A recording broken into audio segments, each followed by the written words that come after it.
Dans la vie, on peut être allergique à pas mal de choses. Pour certains, ce sont des aliments, pour d'autres, ce sont des matières ou des textiles, et pour mon voisin de palier, c'est le déodorant. D'ailleurs, si Axe ou Narta pouvait sponsoriser ce podcast, ça m'arrangerait, histoire de pouvoir lui offrir un petit stock et potentiellement m'éviter un énième évanouissement lors de notre prochaine rencontre. Merci.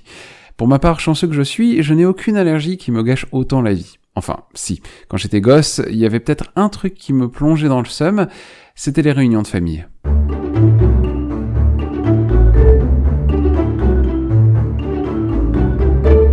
Qu'on se le dise, je n'ai jamais été trop famille jusqu'à présent. Quand j'étais petit, j'énervais mon daron parce que je ne pouvais pas tenir en place.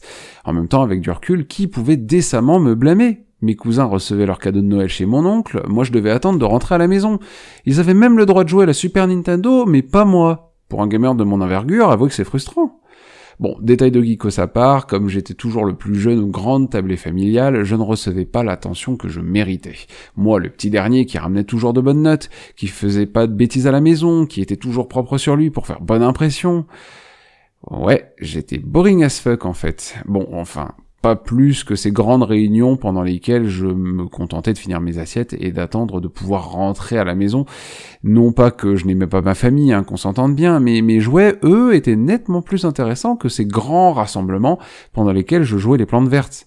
Mais pas un grand Monstera, Non, juste un petit ficus. Vous savez, celui qu'on aime bien, juste qu'on oublie d'arroser, quoi. Encore s'il s'était passé des choses pendant nos réunions de famille, genre si j'avais été le centre de l'attention, si on s'était émerveillé de ma collection de Pokémon sur la version rouge, si on avait lu ce début de roman que j'avais écrit et qui m'avait valu un 18 de la part de mon prof de CM2, j'aurais pu dire le plus grand bien de mes dimanches de ma jeunesse.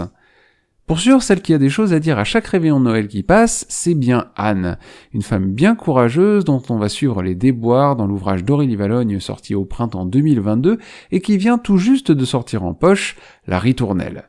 Bon, ok, je m'y prends un peu tard pour vous en parler, mais la transition est chouette et donc j'en profite. Anne et Antoine sont un couple de trentenaires qui mènent une vie plutôt ordinaire avec leurs deux jeunes enfants, Tom et Léo, sur qui la magie de Noël est toujours aussi efficace.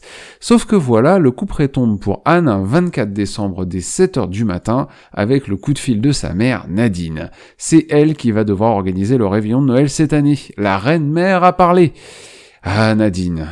Je veux faire aucune généralité, ni me moquer de personne, mais rien qu'à son prénom, Nadine, on sent qu'on va vivre un grand moment. Enfin, peut-être que je me suis laissé légèrement influencer par le personnage de Nadine de Red Chili Pepper joué par Michael Youn dans le Morning Live, ou bien par la grande Nadine qui secouait sa grosse cloche de vache à lait dans la cour de récré de mon ancienne école maternelle.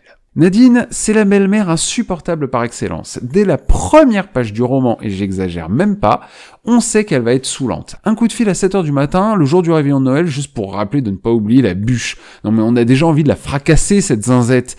Et c'est pas comme si elle était la seule invitée, puisqu'on va vite se retrouver avec toute une palanquée de membres de la famille, tous aussi charismatiques et caricaturaux les uns que les autres. Le père d'Antoine, par exemple, Patrick, a.k.a. le frigo misogyne, qui ne s'entend pas le moins du monde avec Nadine, et en même temps, on ne peut pas le blâmer lui non plus. Le frère et la sœur d'Anne, Tanguy le discret et Lucie l'indécise, qui se pointe au réveillon avec son nouveau chéri qu'elle a rencontré le jour même, Mémé la doyenne, qui ne comprend pas toujours ce qu'on lui dit, mais qui n'hésite pas à monter le son de son sonotone quand les dramas arrivent, et au milieu de tout ça, on retrouve un Antoine qui était déjà dépassé par la longueur de sa liste de courses, et qui maintenant se retrouve à gérer à la fois son daron et les joutes verbales de sa belle-mère, sans oublier bien sûr Anne, qui a dû préparer le repas, gérer l'enthousiasme de ses deux bambins, et qui joue aux autotamponneuses avec les caractères des uns et des autres, une fois la soirée commencée.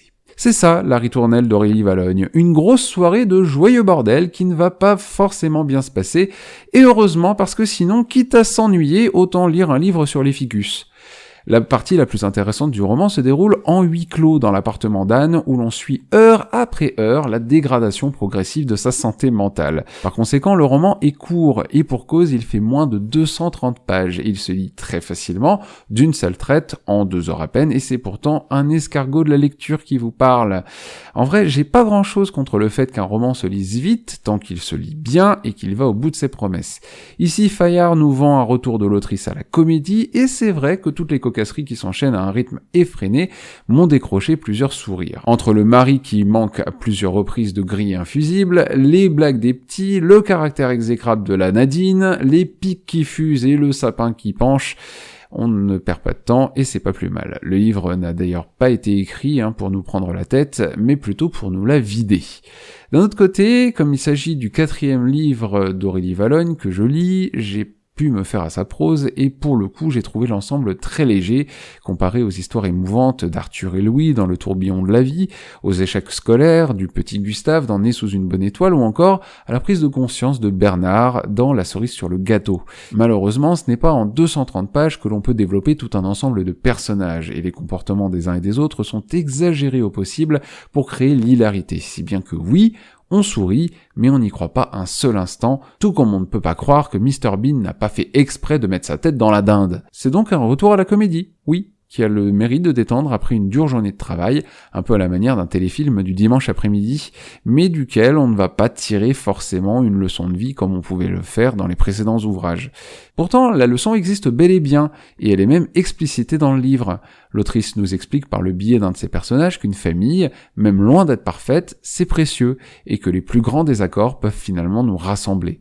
Et pourtant, c'est pas pour nous ouvrir les yeux sur l'importance des liens familiaux qu'on va se retourner vers la ritournelle, mais plutôt pour son joyeux foutoir anti-cafard à base de petits dramas de la vie quotidienne qui ne manquera pas de vous faire réfléchir à 2 fois avant de vous mettre en couple. Parce que oui, se mettre en couple, c'est prendre le risque de voir une Nadine débarquer dans votre vie, et ça, c'est peut-être la prise de conscience la plus importante que vous puissiez avoir après avoir lu ce livre. Merci à tous d'avoir écouté ce 2e épisode des Lectures du Loup en podcast. Si vous ne l'avez pas déjà fait, n'hésitez pas à lui laisser 5 étoiles sur Apple Podcast, sur Spotify ou sur toute autre plateforme à étoiles, à vous abonner et à suivre les Lectures du Loup sur YouTube, à me rejoindre sur Twitter @Lecture du Loup et sur Twitch. Et bien sûr, rappelez-vous que dévorer des bibliothèques n'est passible d'aucune sanction pénale. Alors bon appétit!